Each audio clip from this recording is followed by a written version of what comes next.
오늘 본문을 사도행전 23장의 말씀을 읽었습니다. 어저께 22장 1절부터 30절까지가 본문이라고 하면서 봉독하기는 11절까지 봉독했고요. 그리고 제가 이런 말씀했어요. 12절부터 끝절까지 30절까지는 꼭 집에 가셔서 읽어보시라는 말씀을 드렸습니다. 오늘 설교를 위해서 저 구두로 12절 이하 30절까지를 한번 설명을 하겠습니다. 우리가 또 우리가 사도행전 말씀을 다 이렇게 계속 한 절 한 절 빼놓지 않고 읽고 오기 때문에 건너뛸 수는 없고요. 한번 설명을 제가 입으로 말로 12절 이하 30절까지 말씀을 설명을 드리고 오늘 본문 말씀을 전하려고 합니다. 30장의 전체의 말씀은 어떤 얘기냐면, 반복이 된다면 조금 반복하는 얘기가 있겠지만, 사도 바울이 천부장에게 쇠사슬에 끌려서 영내로 들어가다가 헬라말로 천부장에게 말 겁니다. 내가 헬라 말을 하느냐. 이것이 하나의 대화의 시작이 돼서 결국 천부장의 허락을 받아 층대에 올라서서 흥분하고 있는 예루살렘 백성들을 향해서 자기가 믿는 바를 그들에게 말로 설명을 합니다. 어떤 내용이었습니까? 지난날 자기 모습에 대한 설명이었습니다. 그것이 21절까지 말씀이고요. 22절 이하의 말씀은 사도 바울의 얘기를 듣던 무리들이, 유대인들이 일제히 흥분해서 바울을 향해 공격을 합니다. 이때 천부장이 또 한 번 사도 바울을 돕습니다. 바울의 얘기를 듣던 예루살렘 거민들이 흥분해서 바울을 향해 공격하려 할 때 천부장이 이 바울 사도를 데리고 영내로 들어가 버립니다. 그리하여 바울이 또 한 번 위기를 넘겼는데 천부장 마음속에 도대체 이 바울 사도가, 바울이란 인물이 무엇을 잘못했기에 예루살렘 사람들이 이렇게 흥분을 하는가? 직접 바울을 신문합니다. 신문하기 위하여 가죽에 묶습니다. 채찍으로 때립니다. 바울 사도가 가죽에 묶이어 채찍에 맞으면서 그때 입을 열어 얘기합니다. 나는 로마 시민권자이다. 로마법에 의하면 로마 시민권자는요, 재판받기 전에는요 묶여가는 법이 없는 거고요. 로마 시민권자는요 어떤 신문을 받을 때에 고문을 받는 신무지, 이 고문 받는 일, 채찍에 맞는 일 있을 수 없고요. 그런데 지금 로마 시민권자를 천부장에 묶고 온 거예요. 쇠사슬로 때린 거예요. 재판받기 전에 그를 결박을 한 거고, 그를 가둔 거고, 그를 채찍한 거고, 천부장이 큰일 났다 생각하여 이제 이 바울 사도를 공회원들 앞에 데리고 갑니다. 그게 30절입니다. 30절 말씀 올라가셔서 22장 30절 같이 읽습니다. 시작. 이튿날 천부장은 유대인들이 무슨 일로 그를 고발하는지 진상을 알고자 하여 그 결박을 풀고 명하여 제사장들과 온 공회를 모으고 바울을 데리고 내려가서 그들 앞에 세우니라. 자기가 신문을 하려고 묻고 쇠사슬로 때렸다가 내가 로마 시민권자다 라고 얘기하니까 그제서야 이게 로마 시민권자를 내가 묶고서 때렸구나. 그래서 결박을 풀고 이제 공회원들 앞에, 사내들인 공회를 얘기하는 겁니다. 공회원들 앞에 바울을 데려가서 그 앞에 신문 받게 하는 겁니다. 그 당시 이 공회라고 하는, 이 사내들인 공회라고 하는 것은요 보통 기관이 아닙니다. 여기는 그 당시 최고 의결기관 70인으로 구성되어져 있는 의원들이 대제사장이 의장이 됩니다. 그리고 거기서는 민사상, 형사상 모든 일들을 재판할 수가 있습니다. 심지어 사형 선고까지 할 수 있는 그러한 회의입니다. 그래서 어마어마한 자리예요. 여기는요 보통 사람들 가면요 부들부들 떨어서, 아니 죄를 심판하는 자리고요, 사형 언도까지 내릴 수 있는 최고 의결기관이라니까요. 입법권과 사법권을 가지고 있던 최고 의결기관이라니까요. 이런 자리에 바울이 끌려간 겁니다.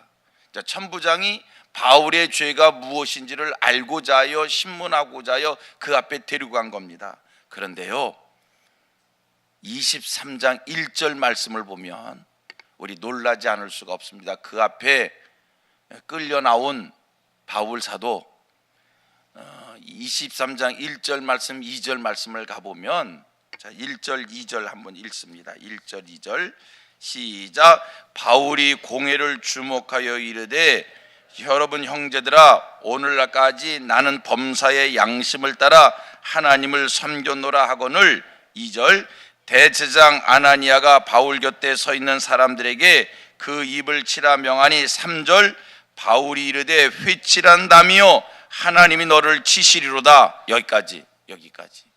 바울이 지금 공회원들 앞에 끌려가서 조금도 굴하지 않습니다. 먼저 이렇게 얘기하죠. 나는 범사의 양심을 따라 하나님 앞에 하나님을 섬겼다. 나는 잘못한 것이 없다. 나는 부끄러운 것이 없다. 나의 삶의 과정이나 복음 사역 모든 것이 신앙상 조금도 부끄러운 것, 내가 범사의 양심을 따라 하나님을 섬겼다. 양심 앞에 부끄러운 게 없다. 이 얘기를 들었던 대제사장이 그 입을 치라. 바울이 그 얘기를 들으면서 대제사장을 향하여 항변하는 이야기가 뭡니까? 회칠한다며 맞서 싸워요. 바울의 이 용기, 바울의 이 담대함, 우리가 한 번도 깜짝 놀라지 않을 수 없고요. 그만큼 바울은 하나님에 대한 믿음이 단단했다는 것이고요, 자기가 하는 일에 대한 확신함이 넘쳤다라고 하는 그러한 얘기지요. 1절 말씀 한 번 더 읽습니다. 1절 시작. 바울이 공회를 주목하여 이르되 여러분 형제들아, 오늘까지 나는 범사의 양심을 따라 하나님을 섬겨노라 하거늘. 여러분, 이 말씀을 읽으면서 조금 어떠한 그 깨달음, 어떤 생각 떠오르는 거 없습니까? 바울, 나는 양심에 따라 부끄러운 것이 없다. 참 재밌어요. 제가 재밌다고 표현을 썼는데 뭐냐면요, 바울, 난 하나님 앞에 부끄러움이 없다. 또 반대로 생각해 보면 바울을 가둔 사람들, 바울을 신문하는 사람들, 유대인들, 바리새인들, 사두개파 사람들 모두 다 하나님 앞에 부끄러움이 없는 사람들입니다. 그들의 주장이에요. 모두 다 자기들이 하나님 앞에 옳다는 겁니다. 유대인들이 지금 왜 흥분하는 겁니까? 산헤드린 공회원들이 지금 바울을 왜 신문하자는 겁니까? 바리새인과 사두개인들이 왜 바울을 미워하는 겁니까? 이유가 뭐지요? 사도 바울이 정치운동해서 그렇습니까? 이유가 뭐지요? 사도 바울이 윤리와 도덕적으로 죄를 범해서 그렇습니까? 아닌 거예요. 뭐냐면 이 모든 사람들이 지금 바울을 공격하는 것은 이들이 하나님 앞에서 옳은 일을 하기 위하여, 하나님의 정의를 지키기 위하여 하나님을 반했다라고 하는 생각 속에 바울을 공격하는 겁니다. 맞잖아요.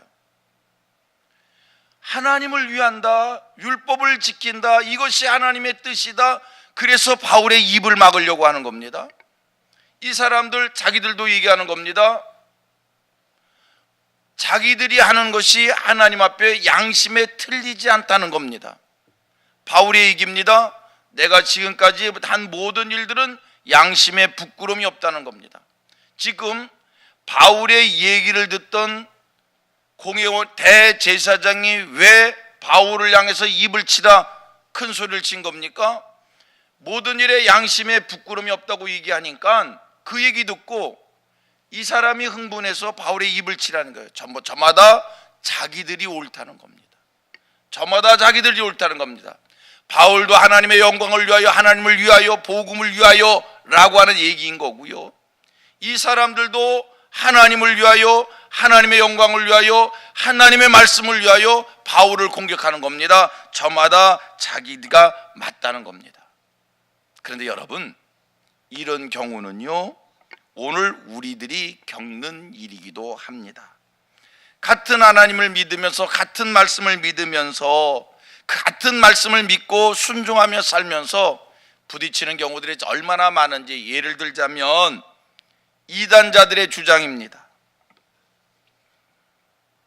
그들은 정통교회를 가리켜서 틀렸다는 얘기입니다. 자기들이 맞다는 얘기입니다.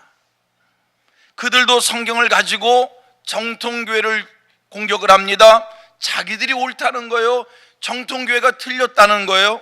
그들이 정통교회의 윤리를 공격하는 겁니까? 정통교회가 하는 짓거리를 공격하는 겁니까? 아니요.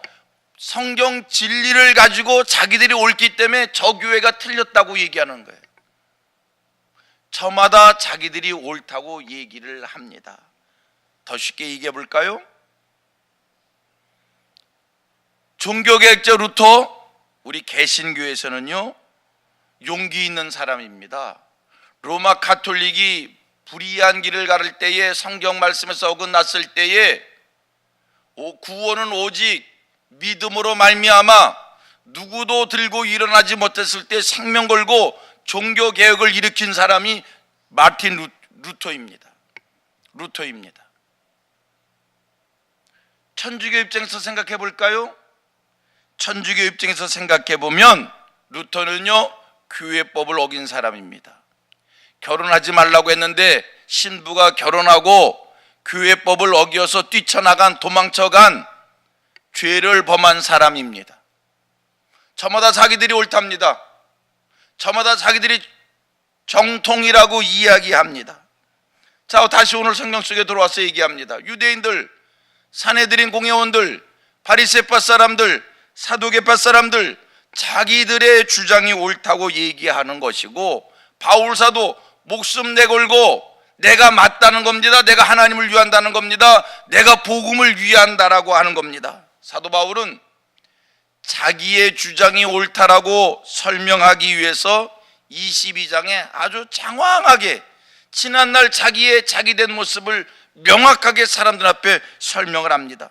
나도 유대인이고, 나도 그리스도인들을, 예수 믿는 사람들을 핍박하는 일에 앞장섰던 사람이고, 나로 말하자면 누구들과 비교했을 떨어지지 않는 율법의 지식을 가지고 있었던 사람이고, 그런데 내가 다메섹 도상에서 예수 만난 후에 내가 변했다. 바울이 간절하게 자기가 지난날 과거를 얘기합니다. 왜 얘기한 겁니까? 내가 길리기아 다소 사람이고, 내가 율법의 엄한 교훈을 받은 사람이고, 내가 하나님의 열심에 대해 특심해서 기독교를 받게 하는 일에 앞장섰던 사람이고, 심지어 사람을 죽이기까지 하고 결박하는 일에 앞장섰던 사람이고, 그런데 내가 다메섹 도상에서 예수 만난 후에 바뀌었다라고 하는 이야기입니다. 바울사도 자기가 옳다고 주장합니다. 반대로 저쪽 사람들 자기들이 옳다고 주장합니다. 여러분, 이런 일은 허다한 겁니다.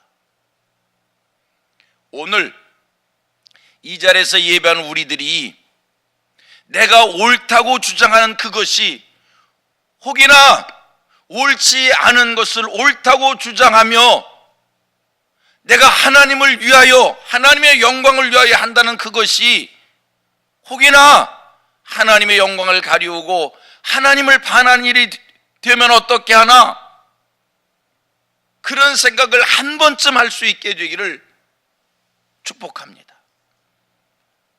자, 우리 같이 그렇게 되지 않기 위해서는요, 두 가지가 꼭 명심되어져야 돼요. 첫째 하나, 내 생각이, 따라합니다. 내 생각이 꼭 맞는 것은 아니다. 여러분, 자기 생각을 절대화하지 마십시오. 내 생각이 꼭 맞는 것이 아닐 수도 있는 거예요. 그런데 우리는 일단 한번 머릿속에 딱 바뀌어지면 내 생각이 하나님의 말씀이에요. 내 경험이 하나님의 말씀이요. 내가 먼저 배운 것이 진리요. 아닐 수도 있다는 것을 인정하셔야 됩니다. 또 한 번 합니다. 아닐 수도 있다는 것을 인정해야 한다. 늘 겸손하게 내 생각을 절대화하지 말고, 내 생각이 꼭 정답이라고 생각하지 말고, 아닐 수도 있다. 좀 여유 있게 이런 생각함이 있게 되기를 바랍니다. 그래서 어떤 일이 있을 때 절대화하지 말고요, 더 깊이 기도하고 심사숙고하고 성경을 근거로 하여 주도 면밀하게 살피는 이런 지혜로움이 우리에게 임하기를 원합니다. 얘기하다가 다름이 있을 때 한 번 더 자기의 주장을 성경으로 살펴보고 기도하면서 깊이 하나님의 음성을 들으면서 살피는 이러한 지혜. 두 번째, 우리가 내가 하나님을 위하여, 하나님의 영광을 위하여, 하나님의 뜻을 위하여 한다고 하면서 틀리지 않기 위하여, 두 번째, 베레아 사람들처럼 날마다 이것이 그런가 하여 성경을 상고하는 겸손한 삶을 사십시오. 이것이 그런가 하여 날마다 성경을 상고하는. 성경은요, 베레아 사람들을 향하여 신사적이라고 이야기합니다. 열린 마음으로 하나님의 말씀을 받아들이는 거예요. 이게 신사적인 마음인 거예요. 하나님 앞에서 열린 마음으로 하나님의 말씀을 받아들이면서 이것이 그런가 하여 날마다 상고할 때, 여러분 다 바르게 살고 싶은 것 아닙니까? 다 옳게 살고 싶은 것 아닙니까? 다 1.1획도 틀림이 없는 하나님의 말씀의 원리대로 살고 싶은 그런 마음 가지고 있는 것 아닙니까? 그런 마음 속에서 실수함이 없는 우리들 되기를 원합니다. 내 생각이 틀릴 수도 있구나, 내 생각이 절대가 아니구나, 이런 생각 속에 늘 겸손하게 자신을 살피는 베레아 사람들과 같은 그런 성숙함이 우리 교회의 모습, 우리 성도들의 모습 되기를 축복합니다.